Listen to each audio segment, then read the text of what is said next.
L'ancien honneur. Il a été arrêté par moi. Ouais. Donc, Wael, la première fois que je l'ai connu, c'était 2007. Ah, il était en dernière année de école d'ingénieur Subcom. Et il voulait faire un projet de fin d'études. Il m'a contacté. Il est venu, il a fait ça ici, plutôt dans le bâtiment là-bas, SH. Ça, c'était 2007. Ouais. Ensuite, maîtrise la polytechnique par David et moi, David Acod. Ensuite, un doctorat polytechnique, David Acod et moi. Ensuite, je me souviens du jour où il en avait marre de soumettre des papiers et de voir les revoir 15 fois.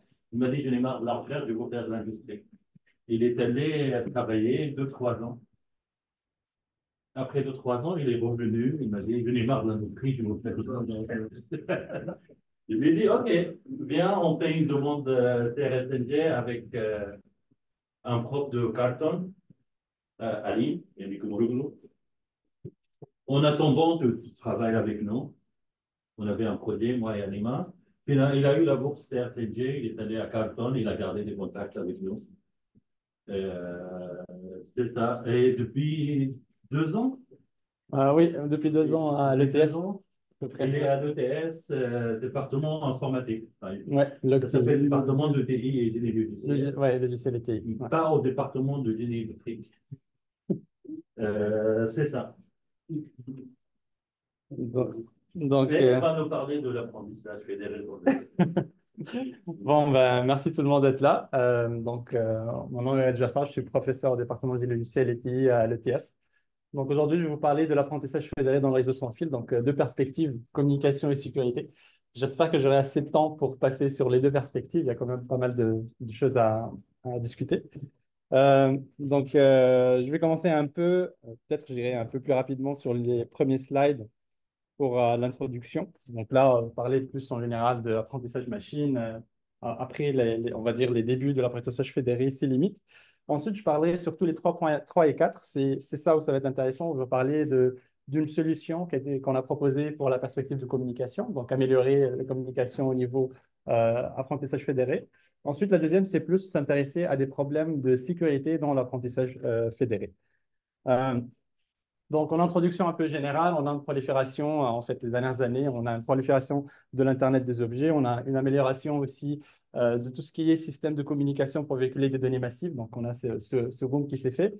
Et ça a été suivi aussi par une prospérité de calcul informatique. Donc, on a maintenant des CPU, des GPU qui sont beaucoup plus performants, qu'on peut même installer sur des équipements de petite taille. Et avec ça, donc, l'intelligence artificielle, l'apprentissage machine, ça a pris de l'ampleur et maintenant on peut l'appliquer pour différents types d'applications. Donc, on parle de transport intelligent, on peut penser aux voitures autonomes, maisons intelligentes, optimisation énergétique par exemple d'une maison, la santé intelligente, etc. Donc, il y a quand même pas mal de domaines où l'apprentissage machine s'est intégré donc, dans le système cyberphysique. Ça, c'est vraiment juste un aperçu par rapport à l'apprentissage machine. Je ne vais pas trop aller en détail, mais juste pour se concentrer peut-être sur les étapes.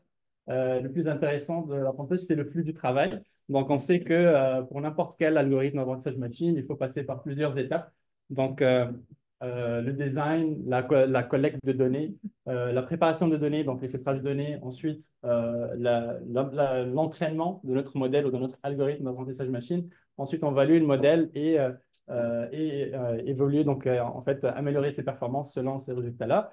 En fait, ce qui se passe, c'est qu'on a des problématiques, surtout au niveau collecte de données et la préparation de données, c'est qu'on peut avoir des problèmes de sécurité. Ça veut dire que nous, les données qu'on va collecter de plusieurs composantes qui existent dans le réseau, donc qui doivent nous envoyer leur information, eh bien, elles sont à risque d'être interceptées. Donc, il y a deux façons, c'est que soit on va intercepter au niveau du canal de communication, donc quelqu'un il va faire du eavesdropping, donc il va écouter ces informations-là si elles ne sont pas bien protégées.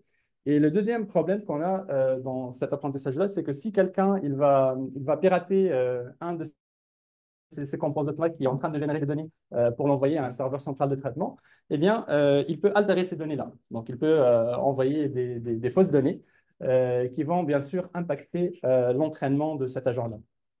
Alors, c'était Google à ce moment-là qui a proposé d'utiliser l'apprentissage fédéré. Donc, la clé, c'était quoi? Ils ont dit, ben, au lieu d'avoir des données qui peuvent être sensibles, des données brutes, donc qui sont critiques, envoyées sur le réseau avec le risque qu'elles soient interceptées ou qu'elles soient altérées, eh bien, on va garder ces données-là chez nos clients ou chez les utilisateurs et on va s'assurer qu'eux, ils sont capables de faire l'entraînement localement, mais on veut qu'ils collaborent. Donc là, cette collaboration-là, elle passe par un serveur central qu'on appelle généralement un serveur d'agrégation, qui, lui, au lieu de recevoir des informations brutes, de données brutes des utilisateurs, en fait, il va recevoir juste des informations par rapport aux paramètres du modèle d'apprentissage qu'il est en train d'utiliser. Donc, dans ce cas-là, la façon la plus simple, c'est que le serveur central, il va collecter ces informations-là par rapport au modèle. Il va effectuer une agrégation. Donc, l'agrégation, c'est comme une sorte de moyenne de ces paramètres-là.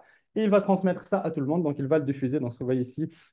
Donc, Global Aggregation. Ensuite, download paramètres. Donc, les paramètres, ils vont être envoyés à tous ces clients-là. Donc, l'avantage de cette approche de Federated Learning, c'est vraiment confidentialité de données, vu que maintenant, les données brutes, elles ne quittent plus jamais les dispositifs ou les utilisateurs. On a aussi une certaine scalabilité parce que maintenant, si on peut faire collaborer plus de monde pour notre apprentissage, bien, notre modèle de service, il devient meilleur.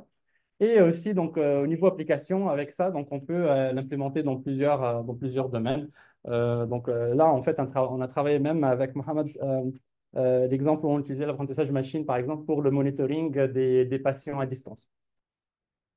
Alors, le problème aussi, c'est qu'on peut avoir des limites. Donc, les limites de l'apprentissage fédéré, ça se situe surtout au niveau communication, données et sécurité. Donc là, au niveau communication, oui. Est-ce que c'est établi mathématiquement que c'est équivalent À l'apprentissage centralisé classique? ouais. Non, ce n'est pas le cas. Et vous allez voir ensuite, quand je vais vous montrer des résultats, que le centralisé, comment dire là, without loss of generality, ça reste meilleur. Parce que justement, vous avez une centralisation de données. Donc, je me disais, dans ma tête, comme ça utilise des fonctions seuil, c'est ça? Dans les réseaux de neurones.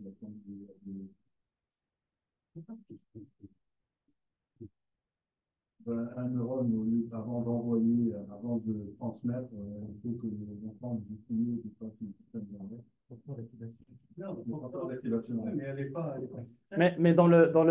Si tu utilises une fonction discrète, ça veut dire expose. La discrète, elle était utilisée dans les années 1950. Mais au niveau apprentissage fédéré, on a le même modèle. Hein, donc, on n'a pas de distribution du modèle. Ça veut dire, il n'y a pas un split, ce qu'on appelle split learning. Il y a ça aussi, où on peut faire l'entraînement sur plusieurs phases, avec la division du modèle en plusieurs phases. Ici, en fait, l'hypothèse qui est la plus classique, c'est qu'on a le même modèle qui est répliqué chez les clients et aussi dans le serveur global, donc le serveur central. Oui. Par rapport au scénario initial avec le problème du usurpeur, pourquoi aller vers le fédéré là où on pourrait utiliser des techniques de crypto? Comment? Pourquoi aller vers de l'apprentissage fédéré plutôt qu'utiliser des techniques de crypto classiques pour chiffrer les données? En fait, la solution, elle existe. Ça veut dire que oui, ça se fait d'envoyer les données cryptées. Mais ce que vous oubliez, c'est que votre système central qui va recevoir des données massives, il sera très lent à traiter toutes ces données-là. Donc, du coup, un système distribué, il va alléger ce problème de processing en parallèle. Donc, il va donner cet avantage-là par rapport à un système centralisé. C'est bon? Donc, au niveau limite, en fait, il y a les communications. Donc, les communications, ça dépend beaucoup de notre réseau. Ça veut dire que dans quel environnement on est en train d'effectuer nos communications. Donc, ça peut être un réseau filaire, un réseau sans fil, surtout réseau sans fil, donc c'est plus compliqué.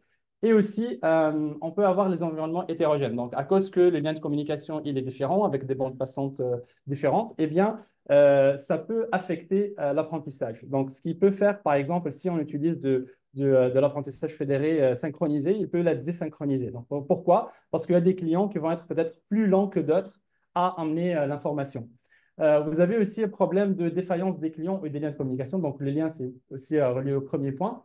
Et là, on peut avoir une perte de données d'apprentissage. Donc, ça aussi, c'est la même chose. Ça veut dire que si un client, il est supposé nous envoyer de l'information, il l'envoie pas ou bien il l'envoie et ça coupe au milieu, on n'a pas toute l'information, eh bien, ça peut aussi causer un problème au niveau agrégation serveur central. Aussi, donc, ça revient au même point, donc puissance de calcul différente des clients. Donc, on a un délai de réception, donc c'est plus lent à traiter les informations localement, ce qui fait ça va prendre beaucoup de temps pour transmettre cette information au modèle global.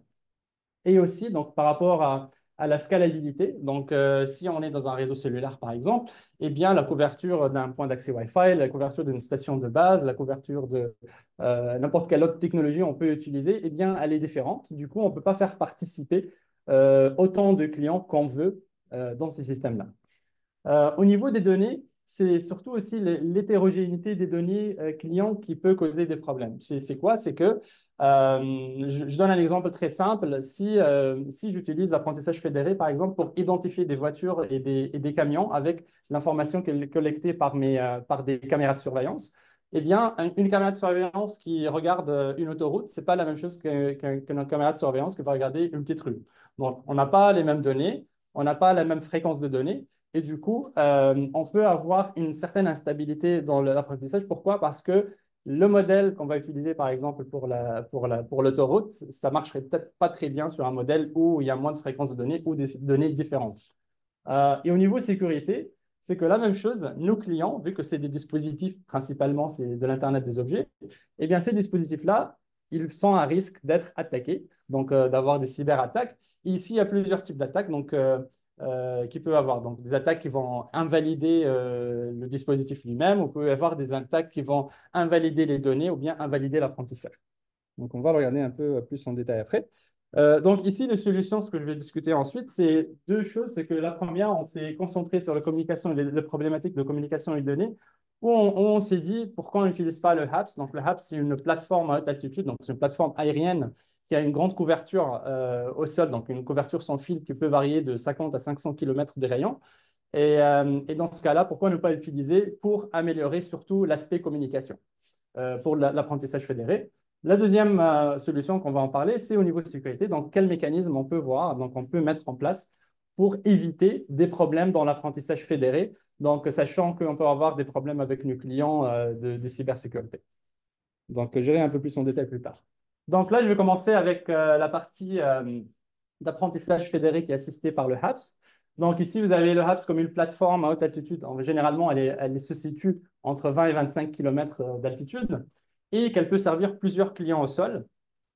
Et dans ce système-là, donc qu'est-ce qu'on cherche à faire? Donc ici, notre objectif, c'est vraiment de réduire le temps de convergence de l'apprentissage. Donc là, si on regarde le système terrestre, si on avait par exemple des stations de base au niveau du sol, eh bien clairement, pour couvrir les mêmes clients qu'un HAPS, en fait, il faut avoir plusieurs communications. Ça va être des communications multi-sauts. Pourquoi? Parce que les stations de base doivent communiquer avec les utilisateurs et ensuite les stations de base vont passer par le réseau cœur pour transmettre ça jusqu'au cloud, donc à un serveur centralisé quelque part qui va traiter ou va faire l'agrégation des données. Donc ici, on veut savoir avec un HAPS, est-ce qu'on est capable de rendre meilleur au niveau aspect communication cet apprentissage fédéré. Et aussi, vu qu'on utilise un HAPS avec une couverture très importante, ben, c'est sûr, on a un très grand avantage au niveau scalabilité. Donc, comme je vous dis, avec un HAPS, on a une couverture qui peut aller jusqu'à 500 km. En fait, vous imaginez que toute une ville peut être couverte par un HAPS. Aussi, donc, et dans ce cas-là, il y a une problématique qui est toujours intéressante au niveau apprentissage fédéré, c'est que à cause des données hétérogènes, l'approche ou bien la méthode qui est utilisée, c'est de faire de la sélection de clients. Ça veut dire à chaque itération d'apprentissage, il faut qu'on décide qui participe dans cette itération-là et qui ne participe pas. Donc, la stratégie de sélection, elle devient très importante. Alors, modèle du système, en résumé, donc c'est ça. Donc, on a le HAPS et les clients. Avec chacun des clients, il a un jeu de données d'entraînement local. Ensuite, on a le modèle d'apprentissage fédéré. C'est trop d'informations, je vais essayer d'aller vite. Donc, dans le fond, dans notre modèle d'apprentissage, on a les clients qui vont effectuer de l'entraînement local, qui vont générer leurs paramètres de modèle local. Ensuite, ces informations-là, elles vont être envoyées au HAPS. Donc, ça, c'est l'étape 4, ce que vous voyez ici. Après ça, donc le HAPS, il va effectuer l'agrégation. Comme je vous ai dit, on prend les paramètres des modèles, on va effectuer une certaine moyenne. Donc, ça peut être une moyenne pondérée ou une moyenne toute simple de ces modèles-là. Ensuite, ça va être diffusé à tous les clients. Donc, chaque client, il va avoir le modèle global qui a été calculé, plus le modèle local qu'il a actuellement. Et là, il va faire de l'entraînement avec les nouvelles données, avec l'objectif de diminuer sa fonction de perte. Donc, généralement, ils vont utiliser Stochastic Gradient Descent Algorithm. Donc, ici, pour justement réduire la perte de leur entraînement. Une fois c'est fait, ben, la même chose, on va prendre cette nouvelle valeur qui a été générée au niveau paramètre du modèle et on va l'envoyer au HAPS, donc lui qui va effectuer la nouvelle moyenne d'agrégation. Là, par contre, ce qui est intéressant de voir, c'est que nous, dans notre système, ce qu'on proposait, c'est que l'entraînement local qui se fait, d'habitude, il se fait sur un nombre d'itérations locales. La plupart des algorithmes que vous allez trouver, ils vont fixer ce nombre. Ils vont dire, par exemple, localement, je vais entraîner mon modèle local pendant une centaine d'itérations. Après une centaine d'itérations, je vais envoyer cette information, donc le résultat, au serveur centralisé. Ici, en fait, on ne l'a pas fait de cette façon-là. On a décidé de fixer une exactitude locale, un accuracy local. Ça veut dire que localement, on se fixe un objectif et on se dit, pour atteindre cet objectif-là, combien d'itérations il nous faut. Donc, en donnant cette information-là, chacun, il va s'assurer qu'il va calculer le nombre d'itérations qu'il va exécuter à l'entraînement local avant d'envoyer cette information. Donc, ça, c'est une nouveauté qui a été rajoutée. Du coup, dans les simulations, oui. Mais de façon générale, ça peut être différent. Mais là dans les simulations, l'étudiant, il s'est simplifié la vie. Donc, il a supposé que l'exactitude, donc l'accuracy locale pour l'entraînement, elle est la même. Ce qui fait que le nombre d'itérations qui était requis, avec l'hypothèse qu'il a pris les mêmes caractéristiques des nœuds, eh bien, c'est la même. C'est ça. Mais dans ce cas, il y aura quelques utilisateurs qui vont leur prendre une éternité, alors que les autres vont faire rapidement. Du coup, c'est pour ça, dans notre analyse, en fait, là, ça ne paraît pas, ça va être après, on va attendre le plus lent. Dans ce travail-là, on va attendre le plus lent. Le plan pouvant être en temps infini. Théoriquement. La fonction objectif, comme faire un scope, là, ça serait quoi? Oui, c'est minimiser la latence ou le délai d'une itération federated learning, d'un route federated learning. Ça veut dire que ça inclut le traitement et la communication en uplink et downlink, les deux en même temps. Tout ça ensemble. Une itération. Oui, une itération. À chaque itération, tout ça s'optimise. Et ça va être conditionné par le pire utilisateur. Oui, exactement. C'est pour ça qu'on fait de la sélection. C'est pour ça on a une des approches, c'est qu'on va faire de la sélection de clients. Okay. Donc, c'est ça. On va y arriver. Ah ben, on va les voir là, de toute façon. Donc, et du coup, donc, on a un entraînement local qui s'arrête quand on atteint ce seuil-là. Et on a un entraînement global, donc quand on atteint la convergence, donc elle est fixée avec un epsilon. Alors, là, je vais passer peut-être rapidement ça. Donc, on avait les modèles de calcul donc, au niveau client et HAPS. Donc là, on va parler de capacité de calcul, nombre de cycles, donc nombre de cycles CPU par seconde. Et on a calculé en fait les temps nécessaires pour exécuter, donc pour effectuer un round d'entraînement ou bien des itérations. Donc, c'est pour ça il y a le I. Le I, c'est le nombre d'itérations locales. Là. Donc, c'est pris en considération. Dans le temps de calcul donc du computing, là, de l'entraînement au niveau des clients. Au niveau du HAPS, donc c'est un peu similaire, sauf que là, on a un traitement de la quantité de données qui est reçue par le HAPS. Donc, ça veut dire que c'est une quantité de données qui est reçue par les clients sélectionnés dans ce round-là. Donc, je veux pas aller vraiment, je veux pas aller en détail là-dessus, mais c'est vraiment ça, ça veut dire au niveau calcul informatique, donc on suppose certaines capacités, que ce soit au niveau des clients, que ce soit au niveau du serveur. Ensuite, on a le modèle de communication. Là, c'était un modèle assez simple de communication sans fil entre le HAPS et les clients. Donc, on suppose que c'est dominé par le line of sight. Donc, on a une visibilité entre le HAPS et les clients. Mais le facteur qu'on a rajouté, c'est qu'on a supposé que la distance elle peut être variable à cause d'une dérivation. Ça veut dire le HAPS, il peut dériver de sa position. Là, le HAPS, c'est comme en fait, c'est comme une sorte de ballon, là, mais on suppose qu'il n'est pas stationnaire, qu'il peut dériver entre quelques mètres jusqu'à quelques kilomètres. Donc, cette dérivation-là, elle était prise en compte ensuite dans nos calculs. Et donc, la communication, on a le uplink, donc le montant et le descendant. Au niveau uplink, eh bien, vu qu'on a plusieurs clients qui peuvent transmettre en même temps, ben, on a supposé la division Frequency Domain Multiple Access, donc division en fréquence. Et du coup, dans ce cas-là, chacun des clients, quand il va effectuer son uplink, on lui réserve une certaine bande passante, donc ce qui était écrit ici comme BK. Ça. Et en plus de ça, il a une puissance de transmission. Donc, cette puissance de transmission aussi, elle peut être ajustée. Donc, ici, ce qu'il faut retenir, c'est qu'on a la bande passante qui est allouée au client et la puissance de transmission du client. C'est des variables qu'on peut contrôler. Ça veut dire qu'on peut optimiser dans cette communication-là. Au niveau de la communication descendante, eh bien, vu que le HAPS, il fait juste de la diffusion à tout le monde, eh bien là, ce qui nous intéressait, c'est vraiment de calculer le temps le plus lent pour atteindre théoriquement en fait le client le plus éloigné. Donc c'est pour ça le min il paraît ici. Donc ici, ça veut dire que au niveau diffusion, on va regarder le temps le plus long que ça a été pris pour atteindre le client le plus éloigné pour lui donner le modèle global. Oui. Concrètement, un HAPS, Ça peut être un avion autopiloté. Il existe ça déjà.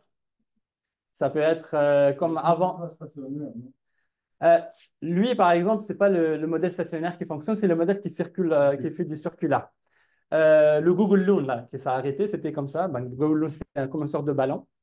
Mais eux, Google Loon, ils ne l'ont pas équipé de, comment dire, là, des hélices pour le stabiliser. C'était juste. Mais en fait, il faut voir l'exemple plus simple, c'est comme une sorte de montgolfière. En fait, c'est ça. Montgolfière à 25 km. Ouais. Bon.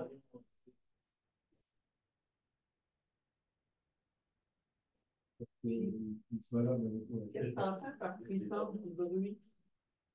En fait, le M0 ici, là, donc ça veut dire le bruit ambiant là, qui peuvent, qui va atténuer le signal, en fait. Comme d'autres ondes qui passent ou des horaires ou des appareils?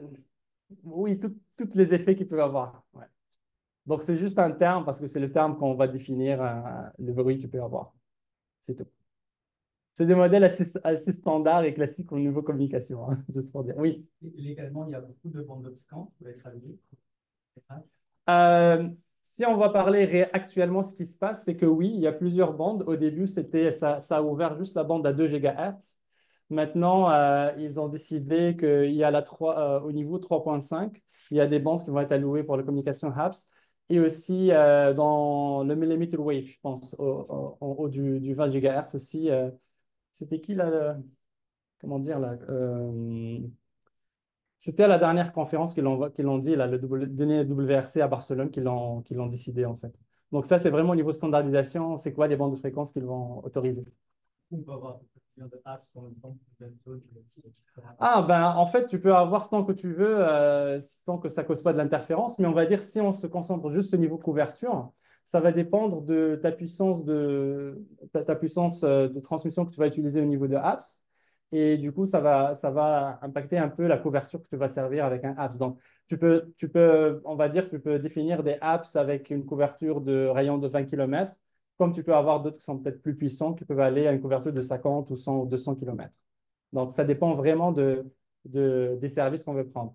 Je donne un exemple très simple. Si je vais couvrir une zone très urbanisée, des villes, par exemple, qui sont proches, eh bien, clairement, j'irai avec des apps avec une couverture plus petite. Pourquoi? Parce que les services, par exemple, qui vont être sollicités, ils vont avoir besoin d'une bande passante plus importante.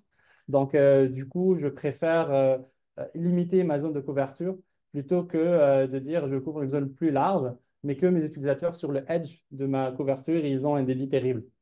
Donc, c'est impossible. Il y a eu quand même un article, je pense, un des anciens articles, où théoriquement, il disait que tout le Japon il peut être couvert avec 8 apps. Donc, il y a eu déjà un article qui est sorti, ça fait quelques années déjà. C'est bon? OK. Donc, je parlais de computing, je parlais de communication. Là, on parle du problème. Donc, le problème, c'est ça. En fait, l'idée, c'est minimiser le délai global dans l'ordre d'une itération FL. Donc, en fait, qui est ici, qui en fait, c'est la somme du pire délai sur un lien montant, donc client vers le HAPS avec le temps de computing et le temps de communication, et le pire délai descendant, donc du HAPS vers le client. Donc, ça inclut le temps d'agrégation et le temps de transmission, donc diffusion vers les utilisateurs. Donc, ça, c'est la fonction objectif. Ensuite, on a plein de contraintes pour ça. Donc, les deux premières contraintes, en fait, ce que vous voyez ici, ça regarde vraiment la communication montante et descendante. Le S ici, par exemple, ici, c'est la quantité de données qu'on va envoyer par chaque client. Donc, ça, en fait, c'est la taille du modèle. Donc, ça peut être, c'est dans l'ordre de quelques kilobits, en fait. Donc, il faut regarder que le débit de communication qu'on a, que ce soit en uplink ou en downlink, il est capable d'envoyer cette information-là dans un seuil de temps qui est fixé. Donc, on a le TKA, ça veut dire le temps que ça prend, le seuil de temps que ça prend pour envoyer cette information-là. Et le HBC, c'est vraiment le temps que ça prend pour faire la diffusion donc, à tout le monde. Ensuite, on a les contraintes au niveau énergie. Donc, cette transmission uplink, par exemple, des clients vers le HAPS doit respecter un temps d'énergie max de cette round-là, donc de cette itération FL-là. La même chose au niveau du HAPS. Donc, on a défini une puissance maximale qui peut être utilisée juste pour l'agrégation et la transmission d'un link. En plus de ça, donc la 22F, 22V, 22G, c'est les contraintes par rapport au temps de calcul. Donc ça, les TCP, c'est computing. Donc ici, vous avez le temps de calcul au niveau des clients et le temps de calcul au niveau des apps. Donc ça dépend, comme on a dit là, de la puissance de CPU qu'on a et la quantité d'informations qu'on va traiter. Ensuite, donc 22B, ça, c'est l'allocation de la bande passante. Donc, B, c'est toute la bande passante qui est disponible. En fait, généralement, on a pris 20 MHz qu'on va diviser sur les clients qui vont participer. Et ensuite, donc, le AK, ce que vous voyez ici, c'est la variable binaire qui va dire que le client K, est-ce qu'il participe ou pas, donc à cette round-là.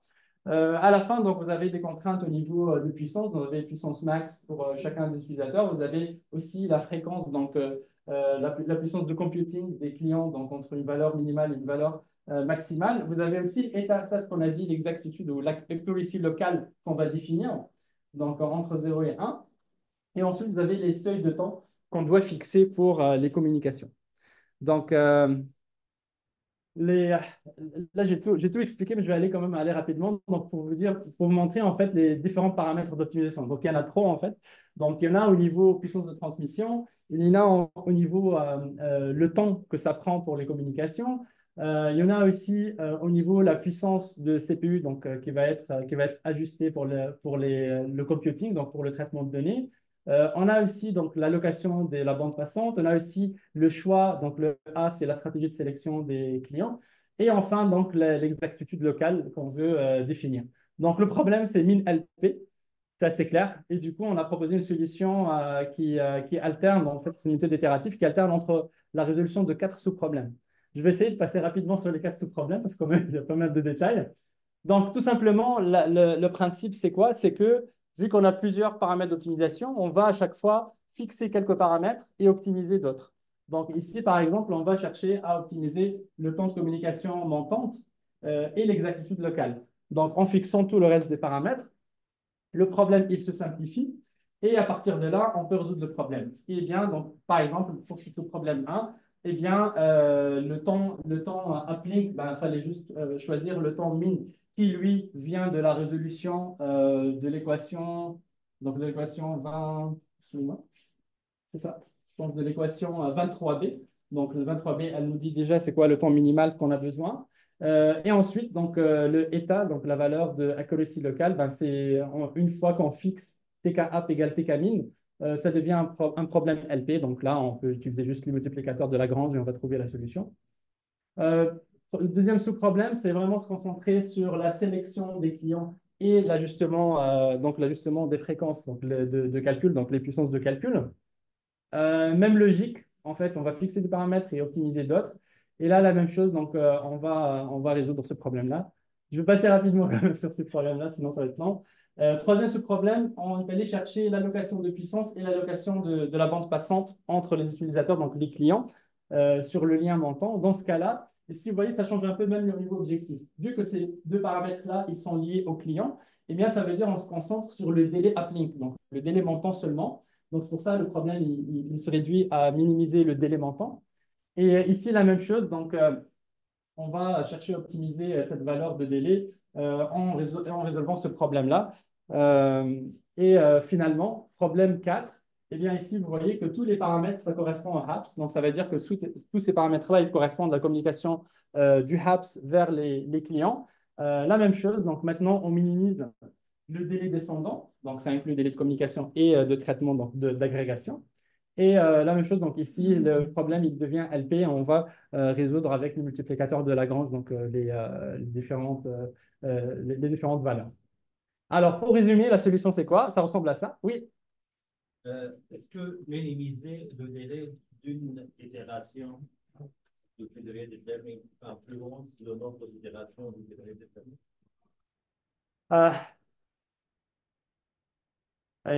Ici, oui, parce que on avait la. Ici, oui, parce qu'on avait la condition de. Comment? D'une façon positive ou négative? En fait, j'ai une courbe pour ça. J'ai un résultat pour ça. Qui va montrer vraiment le nombre d'itérations federated learning, des rounds federated learning, c'est quoi son impact. Parce que si minimiser, ça augmente le nombre d'itérations, c'est un trade-off. Voilà la réponse. C'est un trade-off, c'est un équilibre entre, entre délai, entre en fait nombre d'itérations locales d'entraînement, nombre d'itérations globales de federated learning et l'accuracy qu'on veut atteindre. Dans ce cas, pourquoi tu n'utiliserais pas de temps d'apprentissage global? En fait, ici, on va dire c'est un peu comme diviser le problème. Ça veut dire que si je prends un snapshot à chaque instant ou à chaque itération à faire d'optimiser tout le système, là, c'est comme si on s'est dit, si on optimise un round, c'est comme si on optimisait tous les rounds, parce que je vais le faire à chaque fois. Ici, au niveau, comment dire là, au niveau raisonnement de la solution, ça ressemble à ça, oui. Mais il y a une belle figure après que je vais vous montrer. Okay.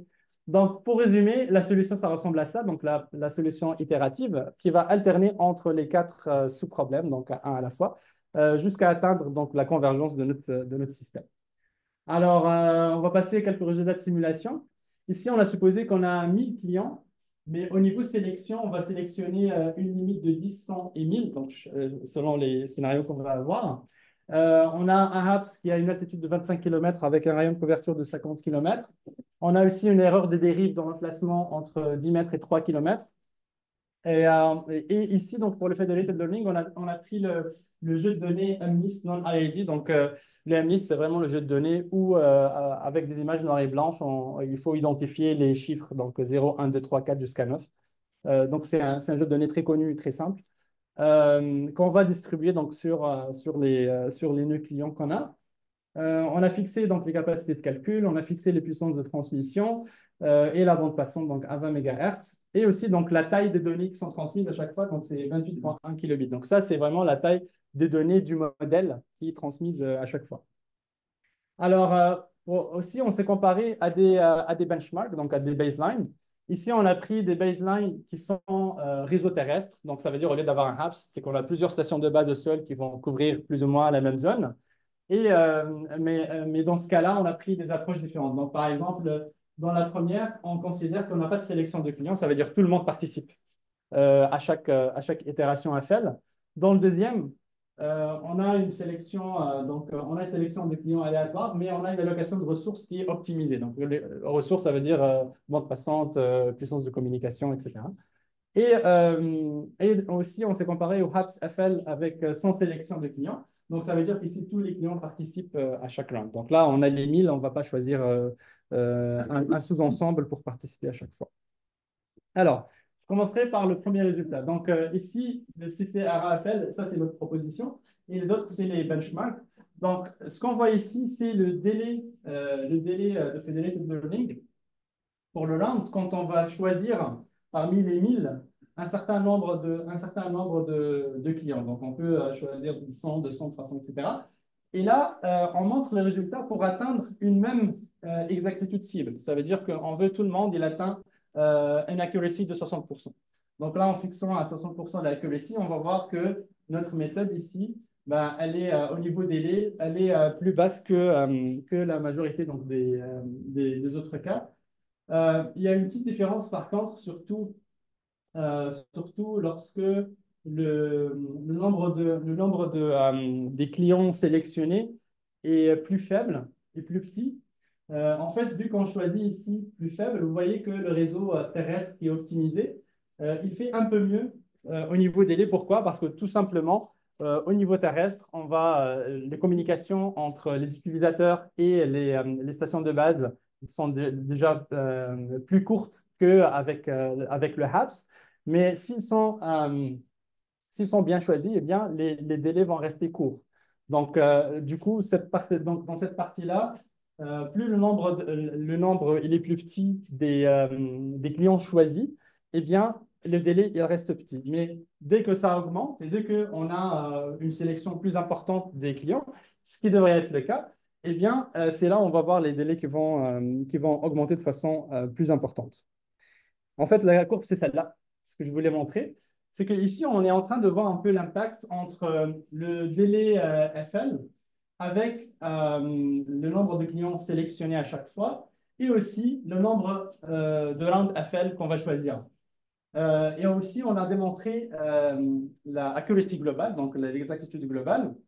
Et ce qui est intéressant à voir ici, c'est qu'il y a une certaine combinaison. Ça veut dire que, par exemple, je vais voir un exemple très simple. Donc, si on cible une global accuracy environ de 50 ou 60%, en fait, dans cette zone-là, eh bien, on peut voir, on a plusieurs combinaisons. Ça veut dire qu'on peut décider de sélectionner plus de clients, mais dans ce cas-là, je peux décider de choisir un nombre d'itérations FL plus petit. Donc, cette zone-là, vous voyez, un peu verdâtre, donc ici. Ou bien, je peux choisir d'avoir un nombre de rounds ou itérations FL plus important, mais ce qui fait, je peux avoir un nombre de sélections de clients plus petit.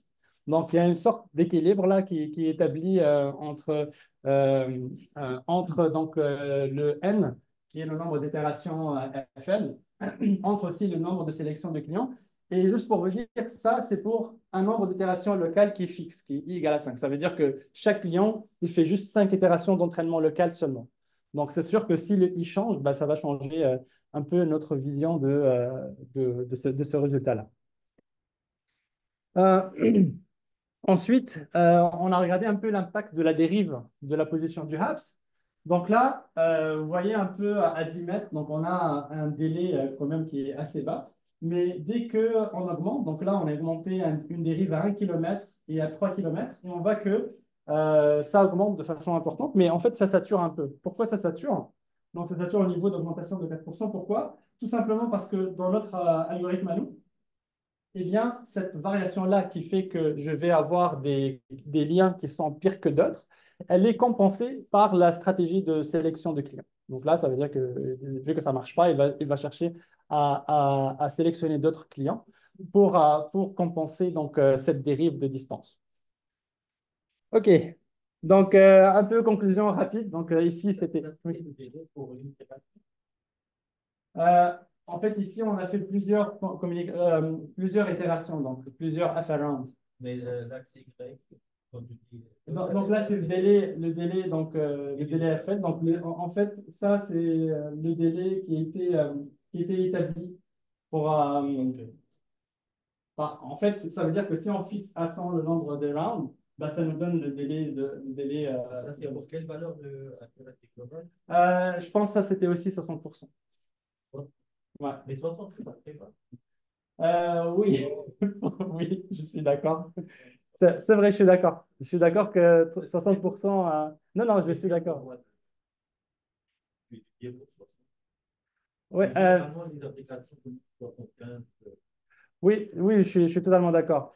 Ici, pourquoi, enfin, l'étudiant n'est pas allé plus loin, mais ce que j'allais dire, vu que c'était comme un des premiers travaux, regarder la faisabilité d'avoir un HAPS qui fonctionne avec le mode Federated Learning, il n'a pas poussé un peu les limites de son apprentissage.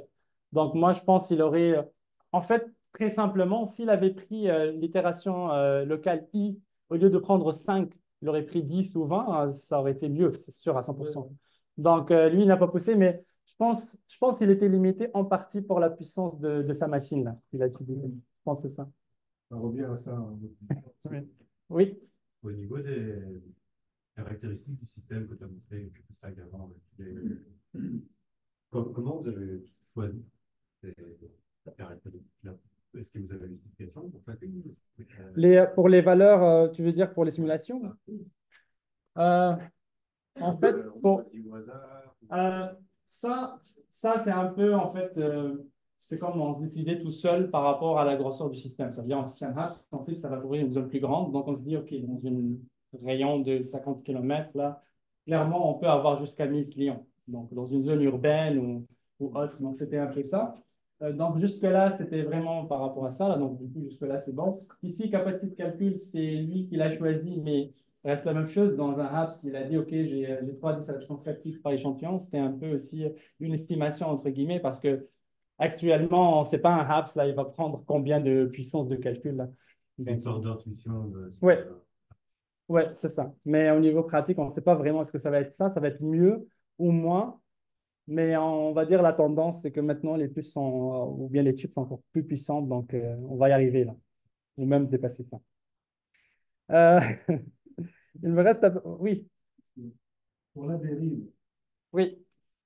c'est quoi les hypothèses de la façon dont vous calculez la dérive?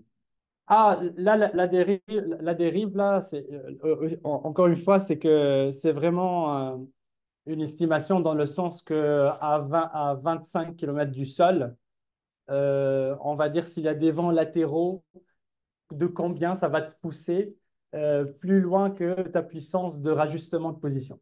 En fait, c'est ça, parce que le HAPS, généralement, il a des rotors là, pour ramener à la position initiale. Donc là, on va dire si on a un vent très violent. Quelle hypothèse on fait sur la distribution géographique des clients? Ah, là, c'est juste 1000 utilisateurs uniformément distribués. Là, Sur une surface de combien? ah, là on a supposé qu'ils sont tous dans le rayon, dans la couverture du HAPS, donc 50 km comme rayon. Pierre au carré. Ça va être ça. Parce que, ok, j'étais étonné que ça plafonne. La dérive oui, plafonne oui. En fait, non, la dérive, on aurait pu aller plus loin. Hein. Si je me fais sortir de 50 km. Non, je suis d'accord. Là, c'était un peu l'hypothèse dans le sens que, voilà, mon système, au pire des cas, des vents latéraux très forts et que tous mes rotors ils sont en train de fonctionner pour ramener à ma position initiale et que je n'y arrive pas, je vais dériver de combien? Ouais. Donc là, il dit, bon, estimation 3 km, mais il peut être 5 ou 10, je ne sais pas. Hein. Mais si le HAPS crée son camp, voilà. Ça va finir par Euh, au niveau des performances. Donc, du coup, je ne sais pas si vous avez assez de temps pour passer à la deuxième, à la deuxième contribution qui parle plus un peu sécurité. Dans le fond, ici, on s'est intéressé plus à un problème de sécurité au niveau utilisation de l'apprentissage fédéré. Et là, l'exemple qu'on a pris en fait ici, c'est qu'on on a des drones comme clients. Oui, je vais essayer, donc je vais sauter quelques slides.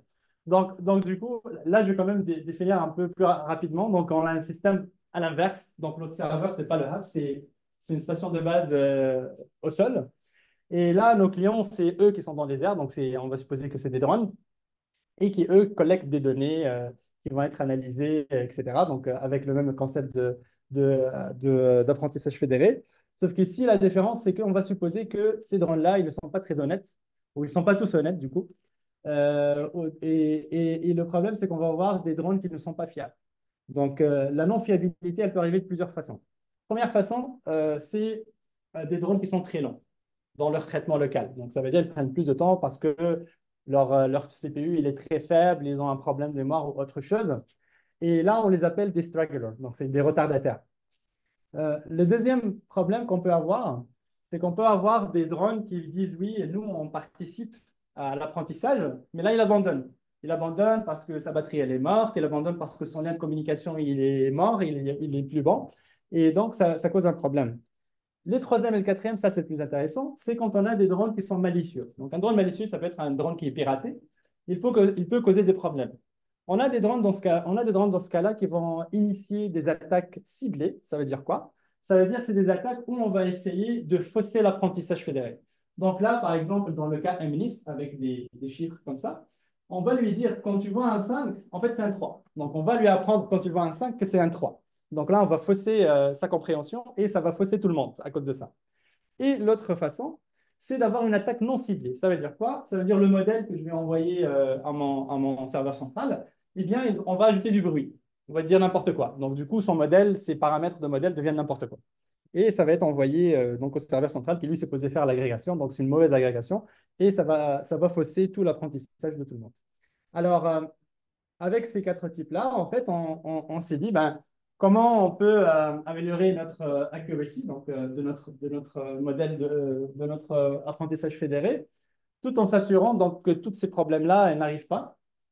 Donc, la première, donc, du coup, on avait mis on va dire des contraintes plus ou moins simples. La première, c'est au niveau du temps d'apprentissage. Donc, ça, c'est un peu pour éviter les stragglers. Donc, on ne veut pas des retardataires. Donc, on va limiter à certains moments pour dire, OK, il ne faut pas que ça reste trop longtemps. D'autres contraintes aussi, c'est par rapport à la participation. Donc, c'est toujours le problème de participation des clients qui est intéressant dans l'apprentissage fédéré. Donc, on va décider qui participe pas. Dans notre cas, c'est très important. Pourquoi? Parce qu'on ne veut pas que des nœuds malicieux participent. Donc, il faut s'assurer que les nœuds qui non malicieux seulement sont capables de participer. Donc, problème NP-hard, dans ce cas-ci, on a proposé une solution un peu séquentielle à 3 étapes. Je vais passer là-dessus rapidement. Donc, première étape, c'est l'élimination des retardataires. Donc, comment on l'a fait? On s'est dit, on va donner une tâche référence par le serveur au drone. Donc, afin de savoir c'est quoi les puissances de calcul, c'est quoi les délais que ça prend pour chacun pour traiter cette tâche référence. Et en se basant de ça, donc, on peut voir un peu la distribution qu'il peut avoir du délai que ça prend pour traiter cette tâche-là. Et donc, généralement, on va voir une certaine moyenne avec des outliers, donc avec des nœuds qui sont un peu plus lents. Généralement, c'est ce qui arrive. Et donc, à partir de là, il faut les éliminer. Donc, qu'est-ce qu'on a défini? En fait, on a utilisé la bande supérieure de l'écart interquartile, donc le EQR up, où en fait, on va regarder un peu, au lieu de prendre juste comme garder la moyenne avec une certaine variance et éliminer le reste, là, on a pris vraiment une borne un peu plus supérieure.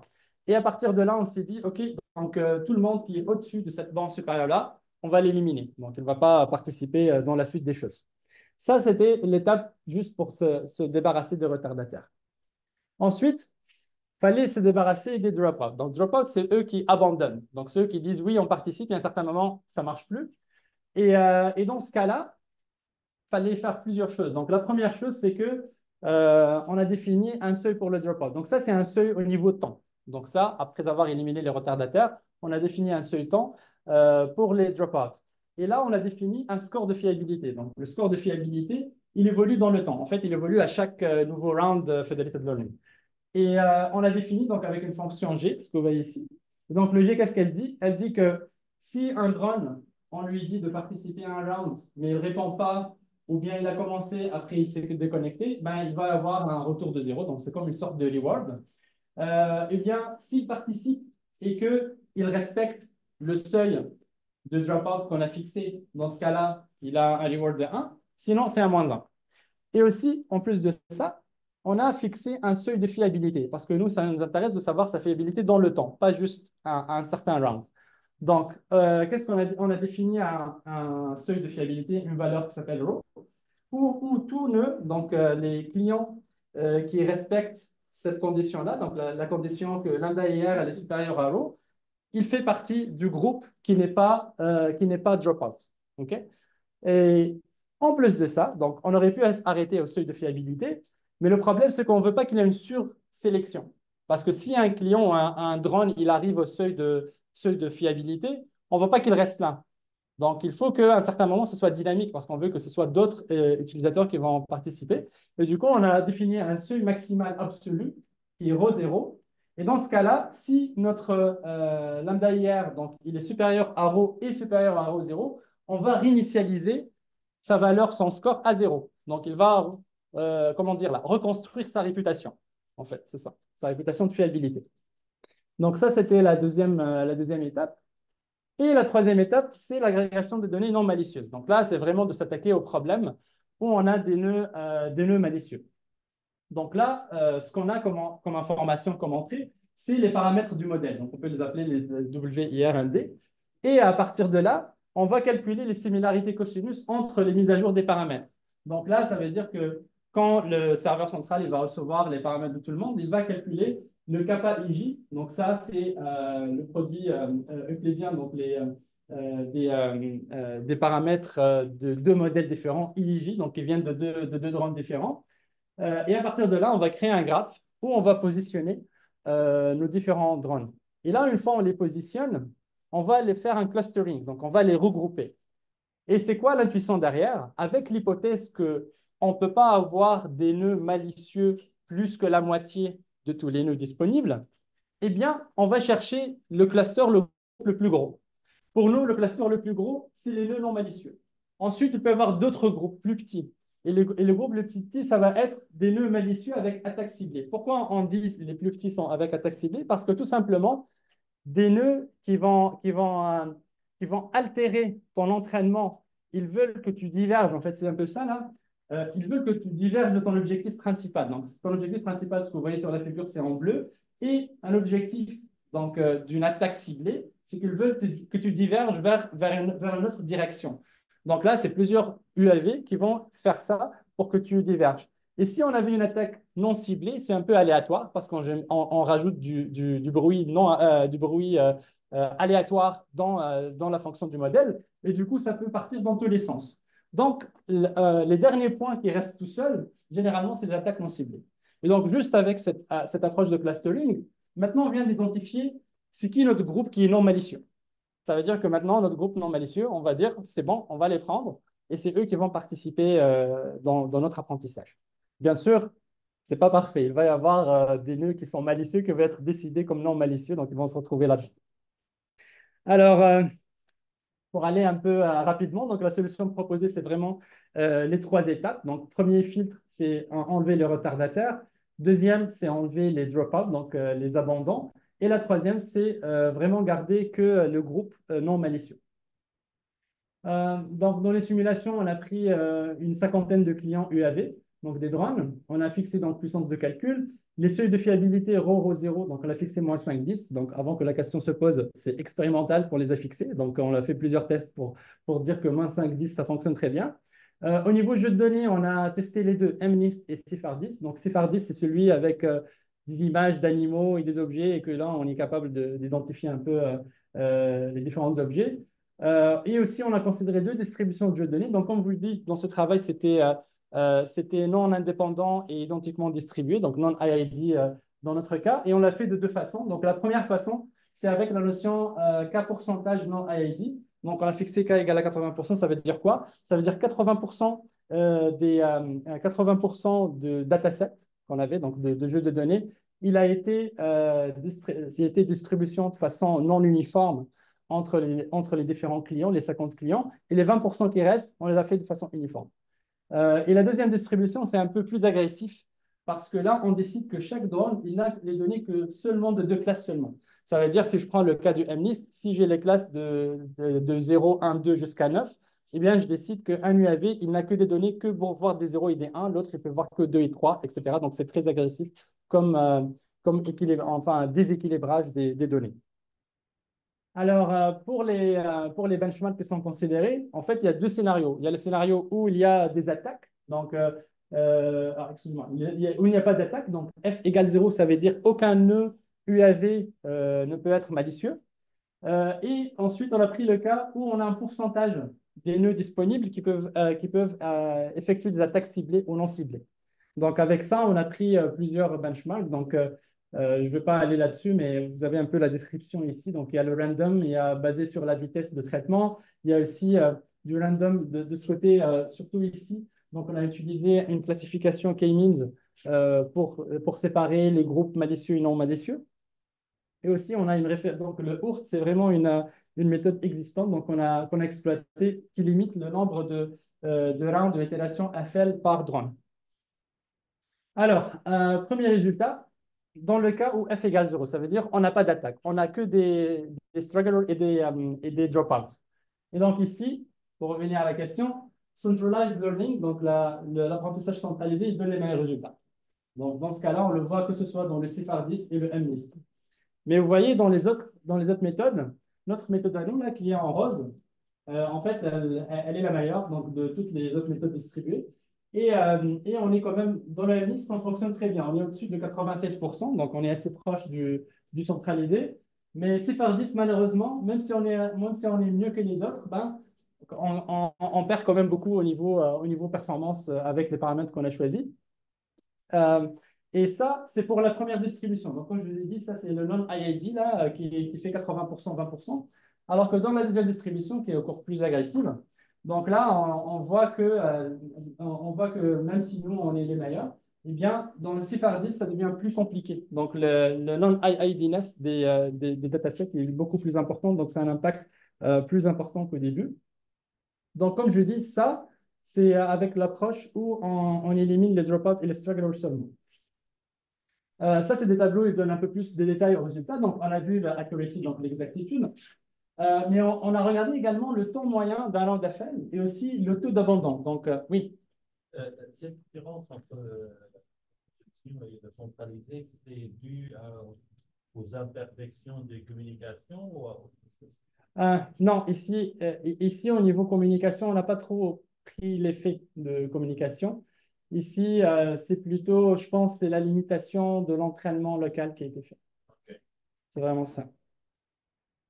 Donc, le MNIST, c'était beaucoup plus simple à entraîner, mais dès que le CIFAR10, ça prend les images, ça alourdit la machine et ça a limité le travail. Donc, c'est le fait que ça soit distribué. Oui. Et si tu exécutes ça sur une seule machine, bah, c'est très lourd. Parce qu'ils font comme une sorte de boucle là pour ça. Non, mais c'est pas plus difficile à entraîner que. Oui, oui. ouais. C'est-à-dire centralisé ou pas. Oui, mais la différence est plus importante. Donc là, on montre d'autres résultats. Donc, pour montrer le temps moyen d'un land FL et le taux d'abandon. Donc, ici, vous voyez la solution proposée, elle a le taux d'abandon le plus faible. Ça veut dire que finalement, la situation où un client va nous abandonner, elle est beaucoup plus faible. Et au niveau de temps moyen d'un land, donc là, on voit que la solution proposée, elle est la deuxième meilleure derrière le speed base. Donc, speed base, c'est évident parce qu'on prenait les nœuds le plus rapides. C'était clair que c'est lui qui était le meilleur. Mais nous, quand même, on avait un bon compromis parce qu'on a des meilleurs résultats, mais en même temps, on a un temps moyen d'une itération FL qui est faible. La même chose, donc, on a fait pour CIFAR10. Donc, en comparaison, c'est plus ou moins les mêmes constatations dans ce cas-là.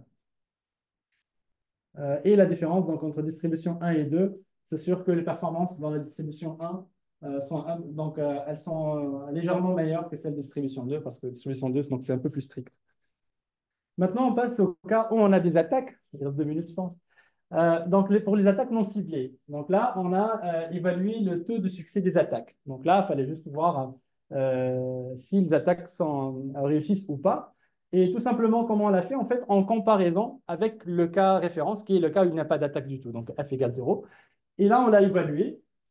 Donc, vous voyez, pour un MNIST et CIFAR10, en fait, si on regarde juste ici, on a évalué donc, la colonne à gauche. On voit que pour différentes valeurs de F, 10%, ça veut dire quoi? Ça veut dire sur les 50 nœuds clients, il y en a 5 qui sont malicieux et qui génèrent des attaques non ciblées. Après, on est passé à 20%. Après, on est passé à 33%. Ce qui est bien ici de voir, c'est que notre méthode, ici, donc surtout dans ce cas-là, un NIST, elle était capable quand même de conserver comment dire là, elle était robuste malgré l'augmentation du nombre de drones qui attaquaient de façon non ciblée. Et en fait, elle a maintenu plus ou moins en dessous du 1% en fait ici. Au niveau CIFAR, vu que c'est un peu plus difficile, ça a été maintenu en dessous de 10%. Alors que les autres, là, vous pouvez voir les attaques, elles causent des dommages assez importants là. Donc, le succès, il est beaucoup plus important pour les autres attaques. Enfin, dernier résultat, c'est les attaques ciblées. Donc, les attaques ciblées, la même chose. Donc, notre méthode a été vraiment robuste par rapport à ces attaques-là. Par contre, ici, quand le f augmente, on n'était pas aussi robuste de maintenir la valeur sous un seuil. Donc là, ça augmente un peu en fait. Vous voyez un peu de 10-3, on est passé 10-2, là on est un peu plus haut dans le 10-2. Donc ça a augmenté un peu. Ça reste que cette méthode-là, elle reste meilleure que les autres approches.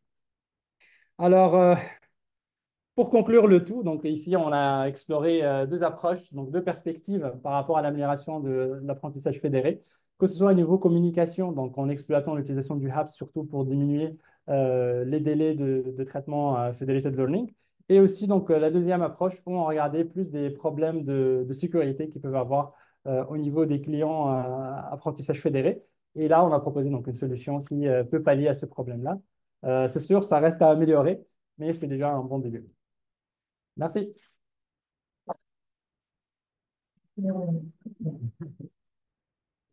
Ouais. Après la course, c'est le... Mais je savais, c'était un peu lent là, mais je voulais quand même montrer les deux perspectives là. Hey, je suis resté réveillé au moins 35 minutes. C'est bizarre. Ça va, Jean? Oh, oui, oui, oui. Bon.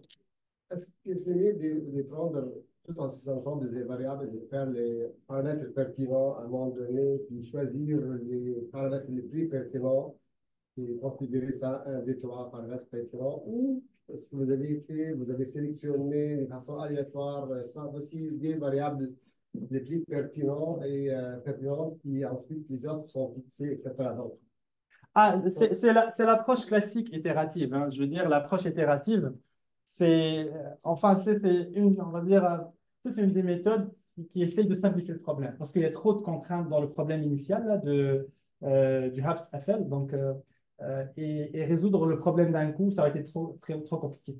Donc déjà, qu'il n'est pas, donc, qu'il est non convexe, et aussi qu'on a plusieurs paramètres. Et la première logique, c'est que il était clair qu'entre le montant et le descendant, il fallait le séparer. Ça, c'est assez clair. Ça veut dire que le sous-problème 4, qui s'intéressait qu'au HAPS, ça, c'était évident que dès le début, on aurait pu le séparer en deux. Mais ensuite, même dans la partie du lien montant, donc entre client et HAPS, là, le problème, on avait trop de paramètres à optimiser en même temps. Donc, puissance, bande passante, accuracy locale pour le nombre d'itérations, etc. Donc, c'était plus difficile. Donc, finalement, ça veut dire que ce problème-là, on l'a divisé en trois et on a gardé celui du HAPS tout seul, le quatrième. Vous avez une question, hein? Oui. En fait, j'en ai deux. En très général, pour le travail d'ingénierie, ça a été bien fait. J'ai aussi retrouvé la signature de Hussein qui voit tout comme étant d'optimisation à contrainte. Ah, c'est bien. Qui était en terrain familier. Bon, première question, c'est sur le paradigme qui est utilisé. Parce qu'à la base, bon, ici, le point de départ, c'est qu'on veut garder l'utilité des données et faire un apprentissage de fédéré où chacun ne connaît pas les données de l'autre. Mais ça, tel que c'est implémenté, on est toujours dans le paradigme cloud edge, qui est, en tout cas, startup, d'une certaine façon. Ouais. Bon, là, on ne partage pas les données, donc il n'y a personne qui peut finalement venir espionner sur les données. Et on partage des modèles. Ouais. Et ça n'empêche pas d'aller copier le modèle. Oui. Donc finalement, on échange $1 pour 4,25 cents. Justement, il y a des travaux qui protègent même l'échange de modèles. En fait, ces travaux, je peux les appliquer sur les données. Et là, j'oublie cette histoire. Oui, mais ça reste, comme on a dit, si c'est des données massives, vaut mieux les traiter de façon distribuée que de façon centralisée. L'avantage vient des données massives. Oui. Ouais. Mon autre question, c'est sur ces fameux apps, parce qu'à un moment donné, tu disais c'est fait avec des avions. Oui, ça peut être. Ouais. Des choses comme ça. Ouais. Et ça m'avait rappelé en fait un problème qui est plus vieux en fait. Moi, il y a une trentaine d'années, j'ai passé une année chez Qualcomm. Et eux, ils se battaient à l'époque justement avec est-ce qu'on fait des satellites qui font le tour de la Terre avec toute l'intelligence dedans, ou est-ce qu'on fait des relais régulièrement sur Terre pour un peu alléger le satellite? Et ils s'étaient rendu compte que si on mettait tout dans le satellite, ce n'était pas une bonne idée. En fait, Motorola, qui était leur compétiteur à l'époque, il s'est complètement planté avec cette solution-là, ils l'ont abandonné. Alors, Radiocom. pardon? Radiocom, le projet Motorola. Oui. Ok, puis c'est Global Star finalement qui était resté là. Mais ici, on est un peu dans ce scénario, parce que si j'ai un HAPS qui est à haute altitude, Ouais. et que je mets toute mon intelligence de commutation dedans, je suis à ce moment-là sensible à toutes les cochonneries qui peuvent venir de l'espace pour détruire mon électronique. Donc, tous les 20% de la planète vont se diriger contre moi. Je suis d'accord qu'ici, on a présenté un système assez simple avec un seul apps qui est un single point of failure, en fait, comme n'importe quel système federated learning avec un serveur central. Mais il faut imaginer que si on veut que nos systèmes soient robustes, c'est qu'on on se fie pas sur un seul. Ça veut dire que s'il y a un pépin quelque part dans notre apps, il faut prendre la relève ailleurs. Voilà. Donc, ça peut être de la redondance. Et comme j'ai dit, il y a plein d'autres approches là, qui est en train de développer. Là, on a juste montré le apps, mais comme j'ai dit, ça prend du backup, là, c'est sûr, à 100%. Là. Ça veut dire que, et d'ailleurs, ça, c'est un sujet où on parle de constellation de apps. Ça veut dire que en fait, pas je perds un apps, c'est que je vais descendre un apps pour de l'entretien. Et ça, ce qui est génial avec le apps par rapport au satellite. Satellite, une fois, il est là à 200-400 km en hauteur, fini là. Quand il est mort après 5-10 ans, il n'y a rien à faire. Alors que le HAPS, justement, c'est ça l'approche aussi économique un peu qu'il aime. Ils disent, je peux faire de la maintenance, ça veut dire je peux le faire descendre, mettre à jour l'équipement, faire ce que je veux et le remettre. Donc, dans cette situation-là, qu'est-ce qu'on peut faire? En fait, il faut réorganiser notre constellation de HAPS pour justement couvrir le trou qu'on vient de se créer avec la descente de ce HAPS-là, par exemple. Donc, c'est pour ça que j'ai dit, il y a du backup. Il doit y avoir du backup pour que ça fonctionne. Ça fonctionnerait surtout quand on a réorganisation des apps. Ça fonctionnerait moins bien, probablement. Mais pendant un certain temps, on garde le service. D'ailleurs, Moi, je suis resté coincé sur le federated learning. Est-ce qu'il y a des situations, des hypothèses simplificatrices quelconques qui font que je peux avoir l'équivalence équivalence. entre federated learning et centralized learning? Tout à l'heure, on a parlé de fonction linéaire, machin, etc. Ce que je peux dire, à ce sens-là, c'est que le federated learning, quasiment à toutes les semaines, je vois des nouveaux articles qui sortent et qui, chaque fois, quelqu'un améliore quelque chose dedans et de plusieurs aspects, que ce soit au niveau performance, que ce soit au niveau sécurité ou communication. Et donc, à chaque fois, il y a quelque chose qui s'améliore un peu plus. Est-ce que le modèle federated learning, bien sûr, selon ton application et tes données, va être capable tout le temps d'être aussi bon que le centralisé?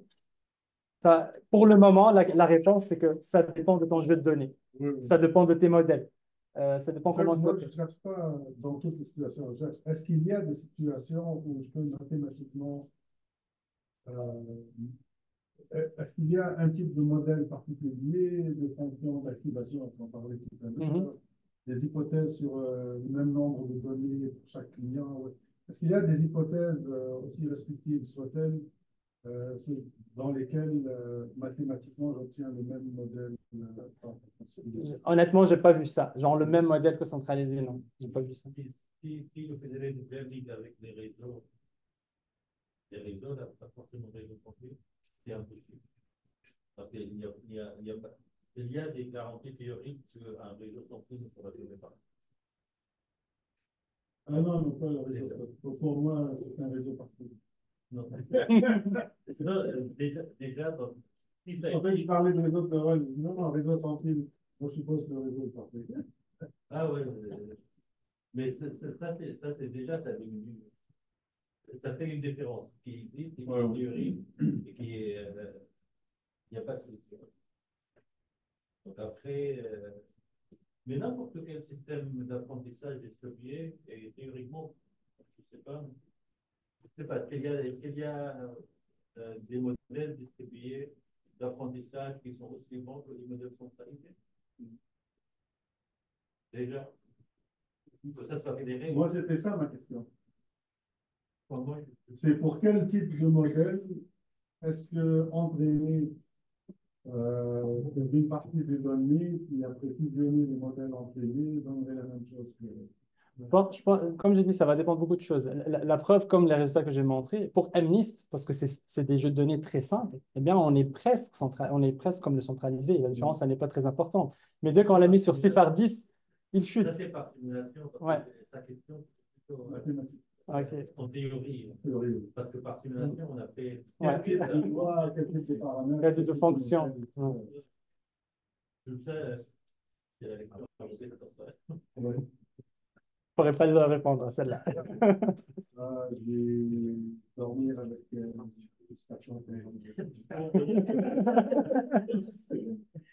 je vais faire ma sieste avec la frustration qui est dans la. Donc, merci beaucoup.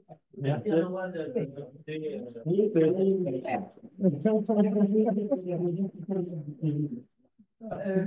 bien.